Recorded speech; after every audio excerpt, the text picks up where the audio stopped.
everybody. What's up? Welcome to another Comics Across the Pond with our boy, Texas Dave Houston, bringing the comics from over there in the UK. What's up, bud? Hi, Pops. How's things going over there? All right. Oh, well, I mean, it's starting to look like spring a little bit. Yeah. So, hopefully we're done with the snow and the mud and all that stuff. And we can get on to the rain in the mud, the rain in the mud. We're looking forward to that. Oh, yeah. Anyway, I'm glad you got your parcel. Yes, we're going to show that a little bit, too. Yeah. There's only one thing I forgot, and that was I thought I had a short Steve Ditko story ready, but I forgot I hadn't done one, so apologies about that. That's okay. We don't have to do it all every week. That's why we have different things, so that we That's right. We sure do. Different sometimes. Dave. Yeah, that's right. We got lucky on this one, dude. The backing board behind the comic that you sent me actually has a ding in it. Wow. If it had been turned over or flipped over inside the envelope, it would have got the cover of the comic. I know. I mean, I really thought I'd packaged it reasonably well, to be fair. You did, and if you hadn't had those two thick pieces of cardboard on both sides, it would have definitely gone through the backing board. I think it would. Yeah, I think it would. Yeah, cardboard, and it dented the backing board. I know. It must have been. It must have been some impact. Oh yeah, and it hit it in two places. But like I said, we got lucky because it hit it on the side of the comic of the backing board. Yeah, if it would have hit the side of the comic that was the cover. Oh yeah, it would have definitely dug into it. But yeah, man. Really happy to have it. Can't wait to go show it to Casey and say, sign this dude, man. Yeah. I'm glad that you finally got it, because I know when I spoke to you last week, it hadn't arrived, had it? Yeah, it got here the next day, of course. The next day. That's how it always works when it comes from over there. Yeah. I have a plan to show it off, and then it won't get here on the day I plan to show it off. It always get here the next day. That's it.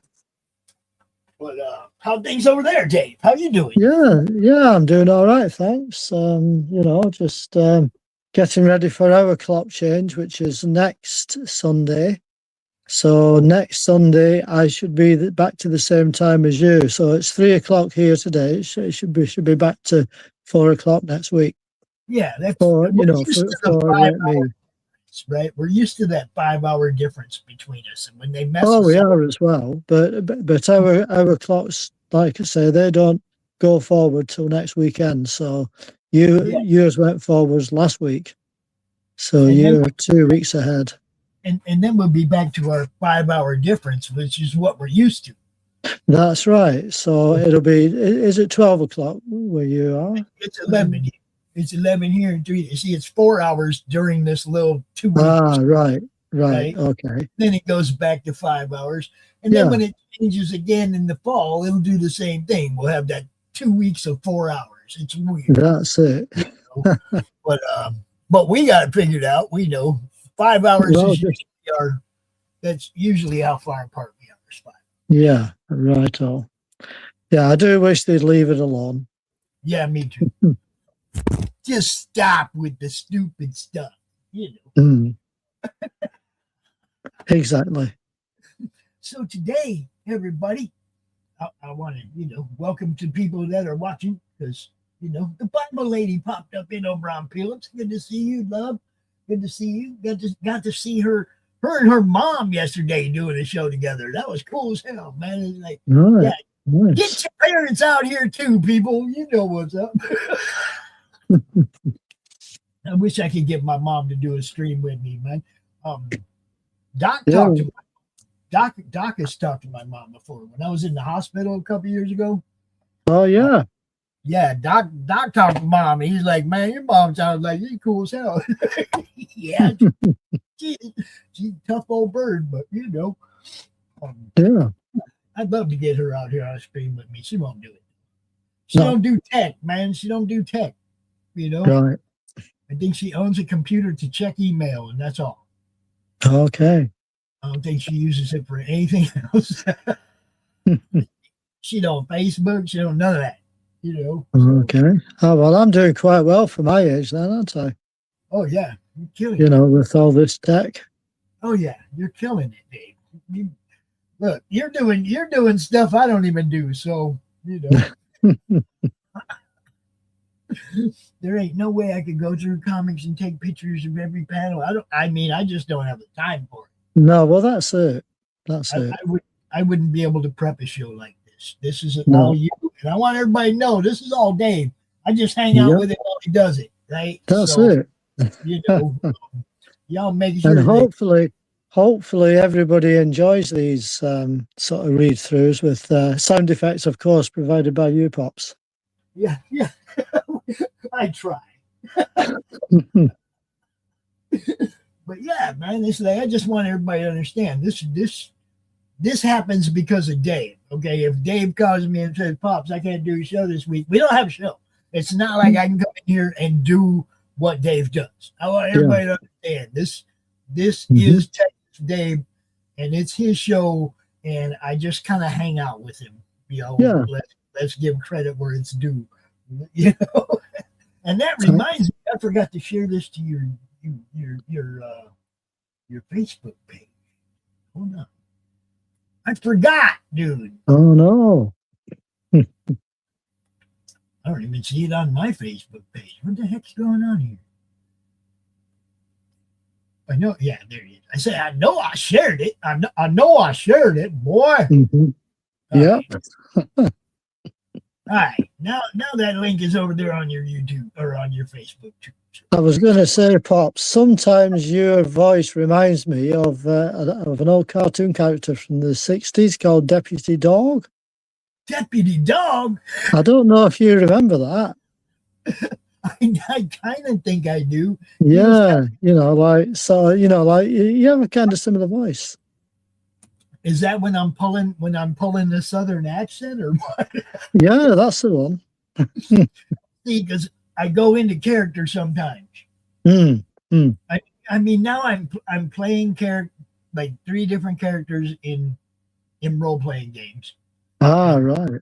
I try to give them all a distinct difference, and that's hard to do because you forget which game you're playing, and suddenly my cowboy will sound like my rogue, and you know what I mean. It's like it's hard to keep all track, but I basically, I guess I can blame Lori for that. She wanted me to do the Dwayne Fink voice. Oh, right. On those ads she was doing for Path of the Pale Rider. And of course, I kind of pictured Dwayne Fink as Festus on Gunsmoke. Right. It's gosh darn it, Matthew, that guy.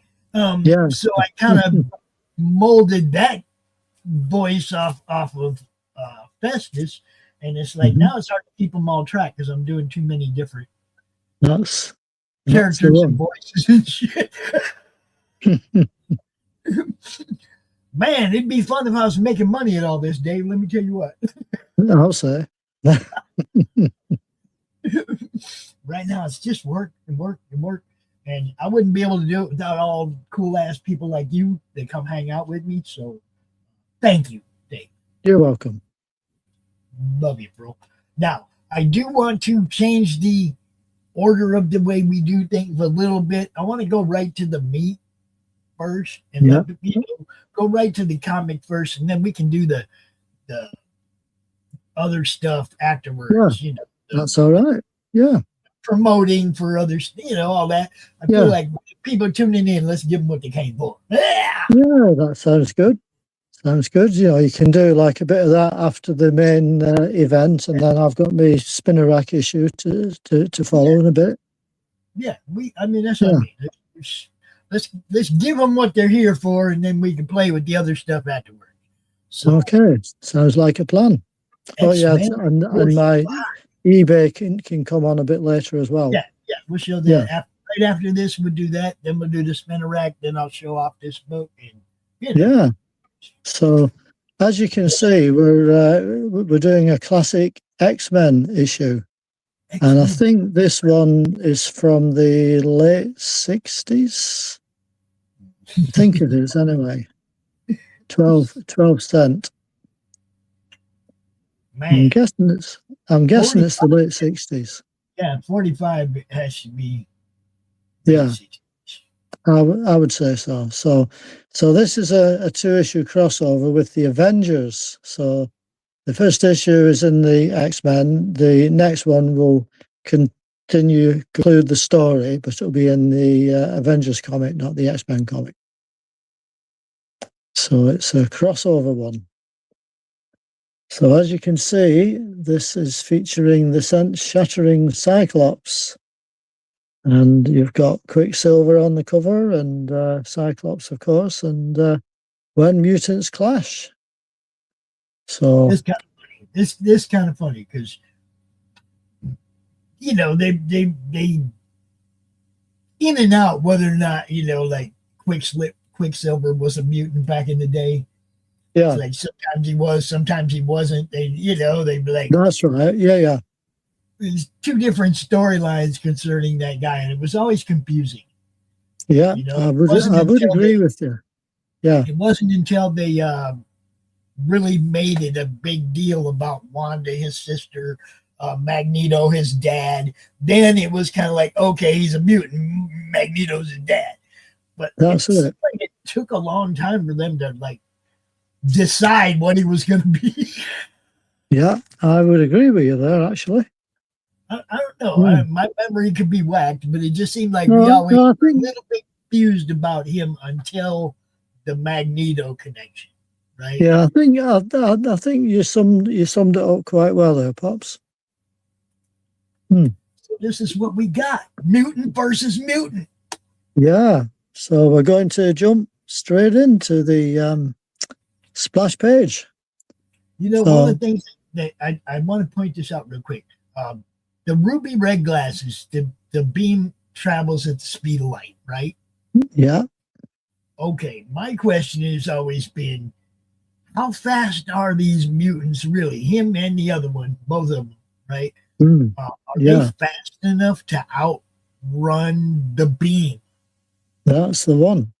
Or are they only fast enough to outrun his aiming of the beam? Yeah. I mean? This is run away from it and it never hit it, or you know what I mean. I never got that cleared up with how fast these mutants really are. You know. Well, this story is obviously continuing from the previous issue because, as you can see, Cyclops is a bit tied up at the moment, as you can see in this splash page. So, as it says, roll up for the magical Mutateria tour, Marvelites. Your gallant guys will be Stan Lee, editor, Gary Friedrich, scripter, Don Heck, layout man, Werner Roth, penciler, John Tagalone, inker, and Sam Rawson, letterer. So, as he's thinking to himself here, Warren's been gone too long. Obviously, that's the angel. He should have been back with help by now. And as it says in the box at the bottom, but we all know the high-flying angel was delayed by a crimson-clad swinger known as the Red Raven last issue, don't we? Uncertain Stan. So he carries on thinking, anyway, Magneto must have stopped him somehow. And if he didn't reach the Avengers, the X-Men may well be doomed. Unless I can concentrate the force of my optic blast on a tiny portion of the lead shield around my eyes and somehow break free. And with that sense-shattering synopsis from Sykes' own lips, all we can say is, turn the page, Mutant Watcher, because that's where the action is. Where the action is, here we go. So I like the way they covered his face. Look at that. So he's still thinking to himself, like, he has this lead shield like across his eyes. So he's thinking, haven't used my optic powers for hours now, so they should be at their peak. Must release them first against the visor at full force. Now hold up. He hits that thing and it's going to come back in his face. You'd think so, wouldn't you? Right. Yeah. So he knows he might just obliterate his brain cavity. He might. So we're going to have a look at the next panel. Then, after agonizing seconds of straining his eye blasts to their ultimate limit, he's thinking it's working. The angle and the sheer force of the rays forced the visor open. But it took a lot out of me. Hope there's enough power left to blast away the shield. See, that's what I'm saying. He's like, wouldn't it reflect back at him and too close quarters to get away with that. That's what I'm saying. That's it. So then he's thinking, my beams are cutting through the lead, getting tired, but I can't let up for a second. Just a few seconds more. And I made it. And there's your sound effect, if you can see that one. Baram. I think it's I think it's Barak. Something like that. Barak.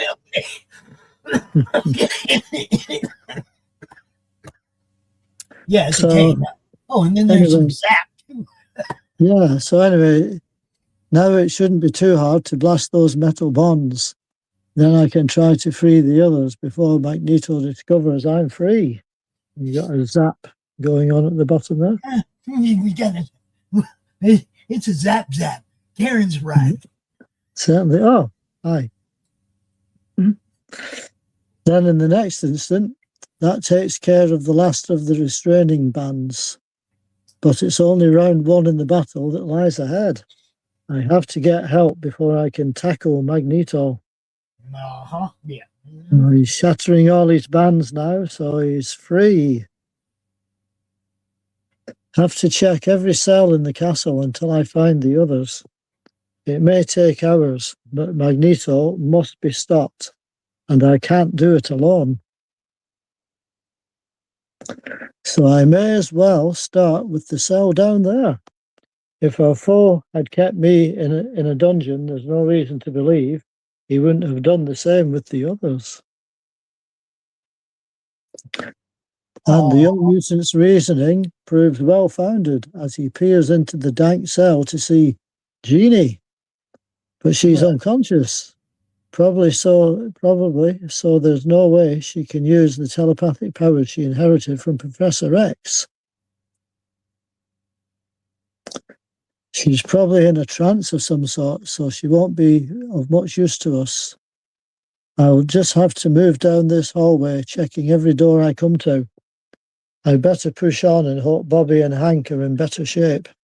If I don't find them soon, and if they aren't able to help, it could mean the end of the X-Men and the world as we know it.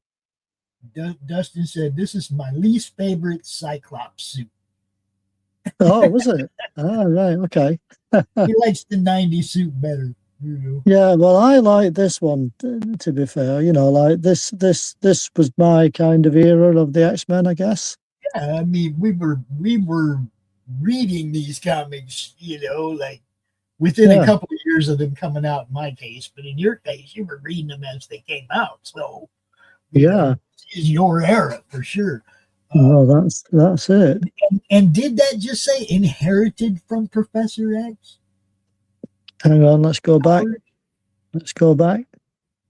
It says, probably so there's no way she can use the telepathic powers she inherited from Professor X. What the hell is that?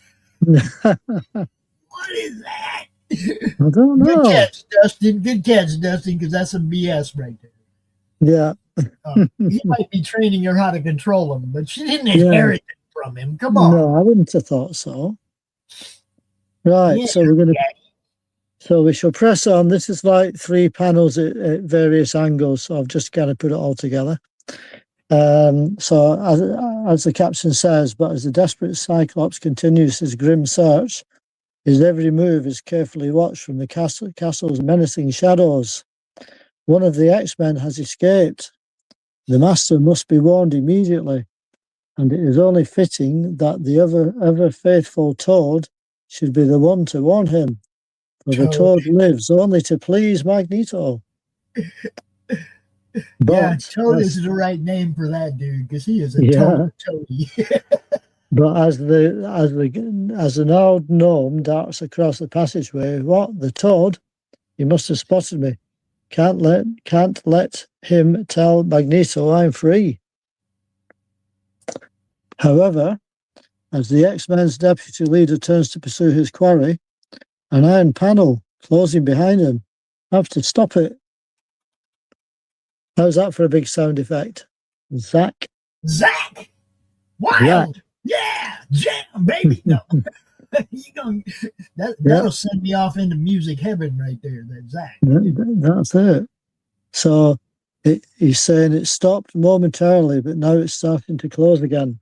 Must dive through before it completely shuts. Almost have it made if I can slow it with another blast. Phew, I just squeezed through, but I also gave the Toad time to make his getaway. But I mustn't let up. If he reaches Magneto, I will never get a chance to release Bobby and Hank. And I can't let anything stop me from doing that. So I've got Bobby in there. So I've got to figure out which of those three corridors the Toad took. Damn it, Cyclops. If you'd have just left Bobby there, we wouldn't have any of the problems that we've had since then. Well, that's it. However, as Cyclops ponders what may well be the most fateful, important decision of his career, let's turn back the clock exactly 1 hour and home in on the winged mutant known as the Angel. Is that wings growing wearier by the second, but I must reach the Avengers. Is that Warren Worthington III or something like that? Yes, it is. It is Warren Worthington III. You're right. You're quite right, Pops. Well, he's thinking to himself, if only I hadn't been waylaid by the Red Raven.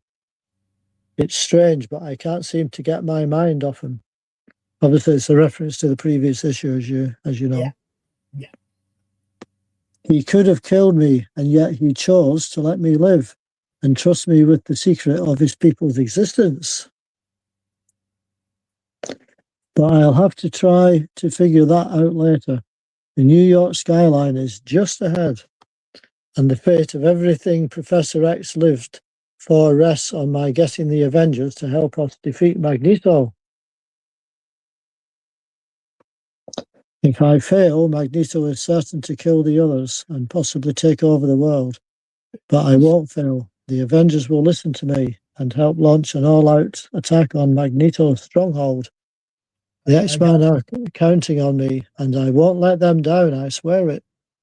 I got to agree with Dustin on this one. I don't think the writer was paying that much attention, because right there at the beginning, old Cyclops is exhausted and shit, and then as soon as he gets free, he's zap, zap, zap, zap, zappity, zap. Yeah, that's it. You're right. But if you want to learn what degree of success the Angel met with, you'll have to read Avengers 53, but not till you finish this shattering epic, though.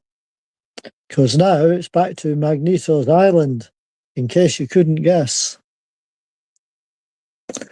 There seems to be a light down this way. It's a gamble, but this corridor looks like the best bet. It's entirely up to me to stop the Toad from reaching Magneto. And if he didn't go this way, I can colour the X-Men finished. I'm going to go out there and just say, I'm rooting for the Toad, man.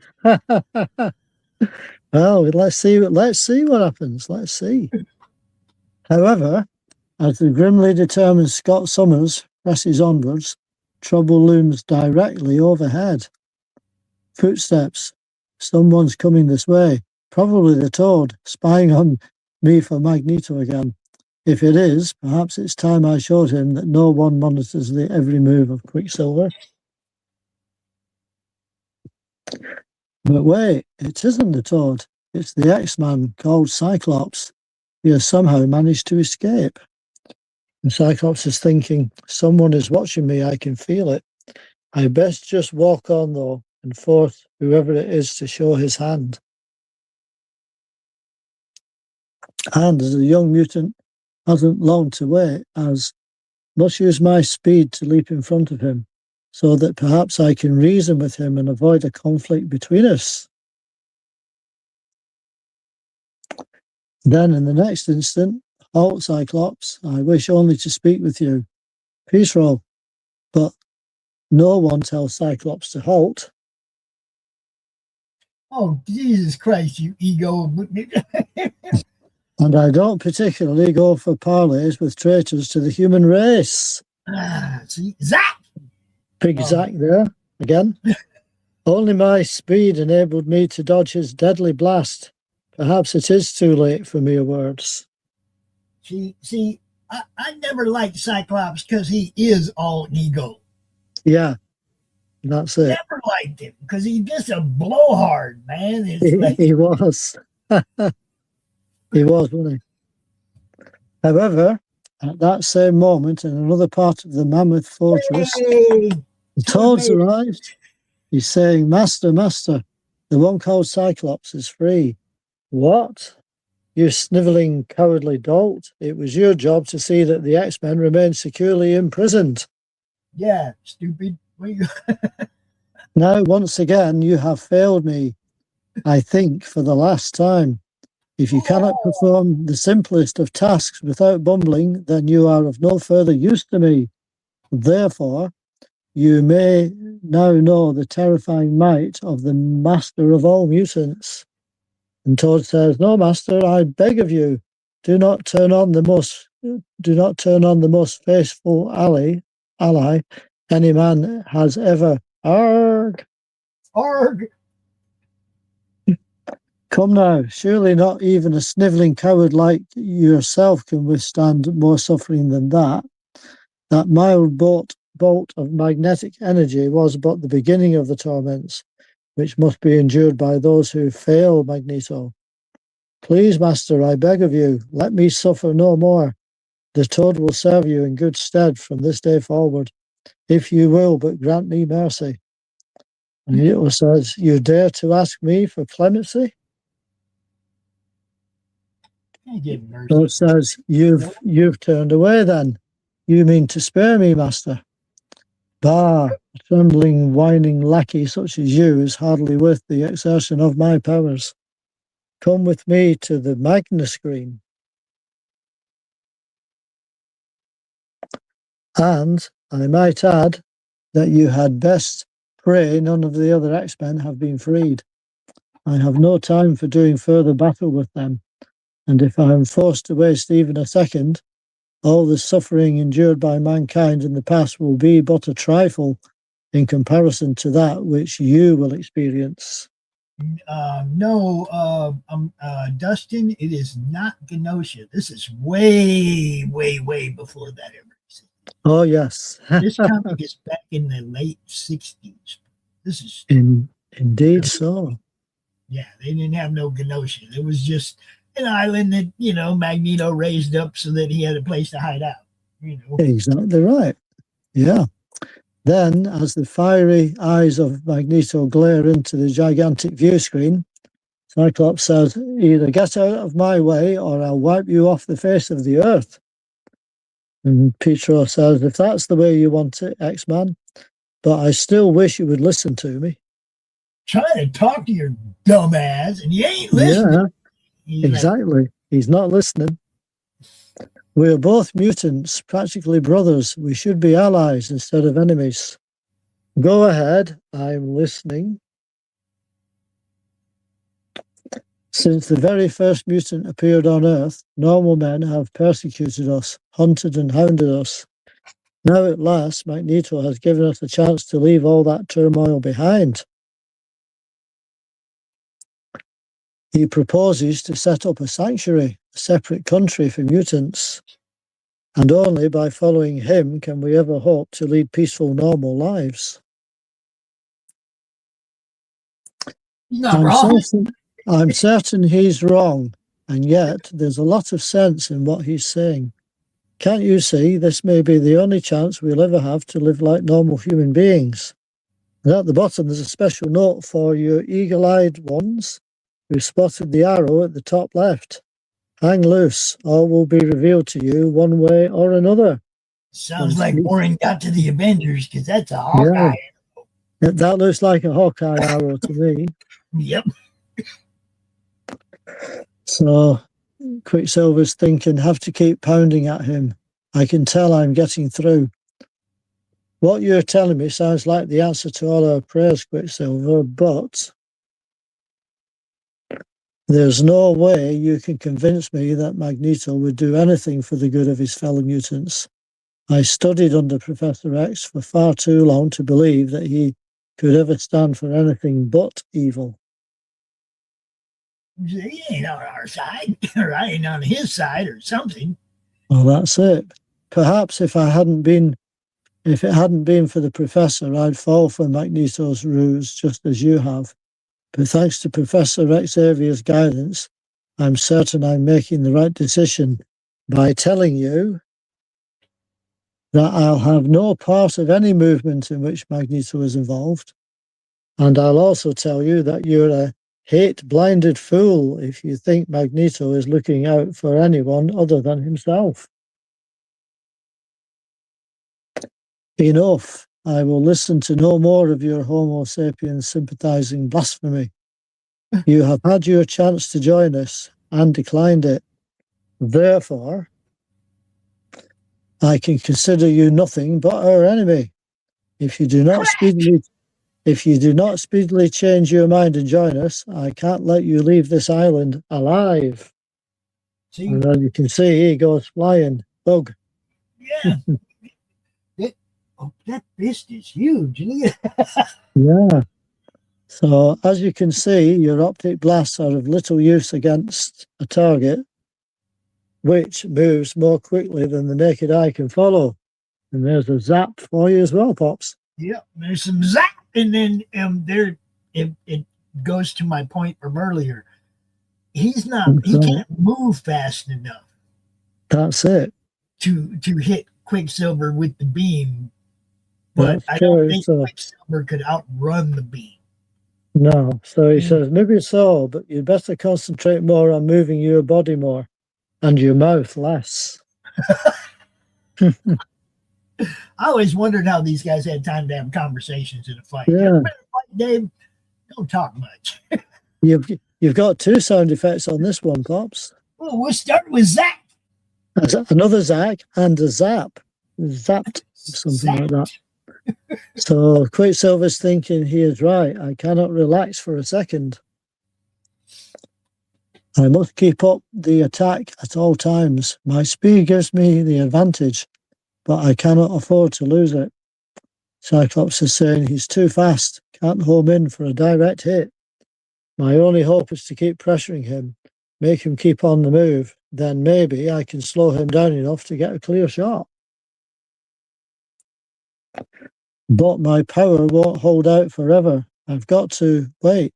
He's stopped. By that machine. This is my chance. And he says, I missed. I have to strike again before he can. And Quicksilver's thinking he's getting tired. If only I can tear some packing from this computer. But before the blue-clad battler can strike again, this graphite padding should stop your beams long enough for me to gain the upper hand. What? My eyes! I can't see. That's funny. And then, of course, we have Dustin chiming in. Try to anticipate, douche nozzle. Try. No, that's it. So, meanwhile, with Magneto, high above, the proceedings are watched with mixed emotions. Quicksilver is winning again, but why does he not finish his fall? Toad says, perhaps he is merely exhibiting his prowess for your pleasure, Master. Silence, Claude. Confine your eyes to the small screens below and warn me if any of the other X-Men so much as stirs. I should not have to remind you that it is your fault the battle between Quicksilver and Cyclops is taking place. Yeah, it's all your Yes, fault. Master. The Toad. ever watchful eyes of the Toad will not waver from the screens. If one of our prisoners even dares to breathe, the Toad will immediately inform you. However, as the evil mutant continues to rant and rave at his cowering lackey, I have heard shouting, Magneto. Is something wrong? Or, Pietro, my brother, he's fighting with one of the X-Men. Stop them, Magneto. My brother could be hurt, or even worse. Do not worry, my dear Wanda. Pietro is far more than a match for the hapless teenager he does battle with. Do you think I would let any harm befall one of my allies? I suppose not, but the X-Man looks so grim, so determined. You need not worry. Magneto is in complete control. Besides, if the former Avenger cannot defeat Cyclops, he is certainly of no use to me. See, you don't even claim them as his kids right here. You see what I'm saying? That's it. There will be no place for weaklings in the kingdom of Magneto. Then, as the Scarlet Witch looks on helplessly, her injured mind unable to fully comprehend the gravity of her situation, and this is a result of being grazed by a bullet at the United Nations in Avengers 49. I've succeeded in stopping his optic blast, but he managed to grab me. Must break free of his grasp before his sight returns. Magneto's probably spotted us by now, meaning that even if I can somehow defeat Quicksilver, I'll still have to face him. But I can't give up. I have to fight to the last, if only I can clear my eyes. Man, these guys have a lot of time to think in between moves. They do, don't they? So, anyway, carries on saying, luckily, your strength is little more than that of an average man. And since you have the handicap of temporary blindness, it will take little effort on my part to break free and to knock you unconscious so that you may be returned to your cell. Can't take another punch like that, starting to black out. Only chance to release my optic blast blind and hope I get lucky. Then at that precise instant, Lady Luck intercedes. When one of the eye beams ricochets off a piece of extra heavy machinery, and no need to worry about Cyclops now. Ugh. Ugh. Then, agonizingly long seconds later, as the vision of the young mutant called Cyclops begins to return, Quicksilver, unconscious. I heard him cry out. It can only mean one of my blasts must have struck him. I only hope I haven't killed him. Got to find out. Maybe I can still help him. You could have listened to him in the first place. That would help. Yeah. He's still breathing, but doesn't seem to be badly hurt. Must try to revive him. He can probably tell me where Magneto is, and Bobby and Hank as well.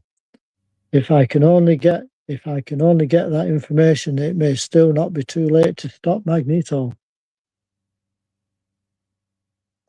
Pietro, listen to me, man. You have to snap out of it, or you'll be wearing bandages, Sonny, instead of those nutty 3D glasses. Who?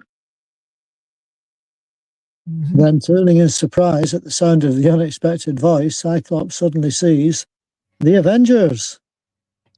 You'll find the cataclysmic conclusion of this two-part thriller in Avengers 53 next week. Uh-oh. Do we have Avengers 53 for next week? Yes, we will have. Yep. We certainly will, Pops. Right. I wouldn't leave you on a cliffhanger. Right. There you go.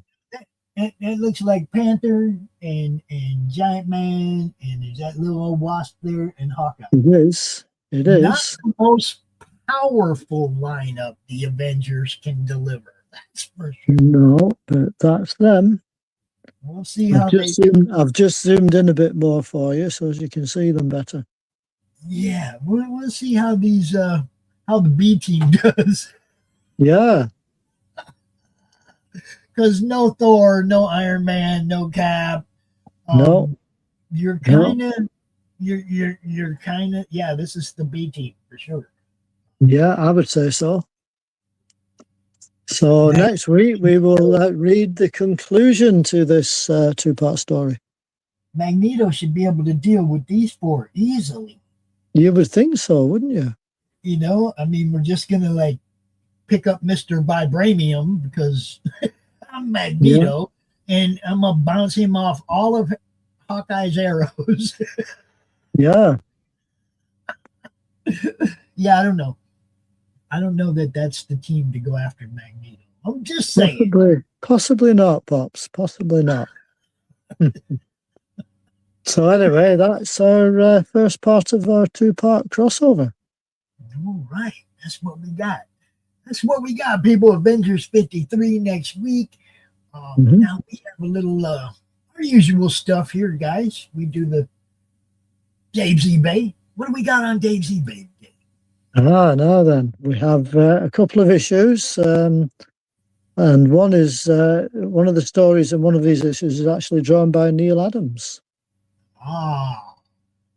So Skate Man #1. Yeah. Skate Man #1. Some people might never have heard of it, but I've never heard of it. That's new to me. So okay, so yeah. I took a few photographs of some of the stories inside. There's about 2 or 3 short stories in the issues. So Neil Adams didn't draw the whole book. He just drew one of the stories on the inside. Future World. Check that out. So I just took a few photos of all the shortish stories, just to give people an idea of the content. So and here's the other book, Edge of Chaos, #3. Yeah, Edge of Chaos. How's that for a title? That's, right on the edge of chaotic. Yeah, I would say so. There you go, people. Skate Man #1, Edge of Chaos #3, Silver _Surfer _1. Dave has couple thousand and a half positive transactions. It's all good. You're going to get whatever you buy. The shipping from the UK sucks, but hey, well, I know how much it. Put it this way, as I said to you the other week, I now know what the current price is to send one comic to America. Oh my God! What did they get you for, Dave? £8. £8 to send one comic book to me. Yeah, just one. And that wasn't even with all the Gemini weight and all that. That's right. Yeah, it was still cardboard protected, but it wasn't like the weight of a Gemini. It's a good job it was cardboard protected, Pops. Otherwise, it would have been a disaster. Yeah, I'm gonna show everybody what we're talking about with that. Yeah, definitely. But yeah, go check this out, guys. Dave's always got cool comics up there on his eBay, and obviously he sells a lot of them that way. So you'll get yours if you buy one for sure. Absolutely. I want to I got to pull up my extra cam here. And then we're going to show you guys a little something. Okay, so first, this is the comic that Dave sent. Oz, the Wonderland Chronicles by Ben Avery and Casey Hying.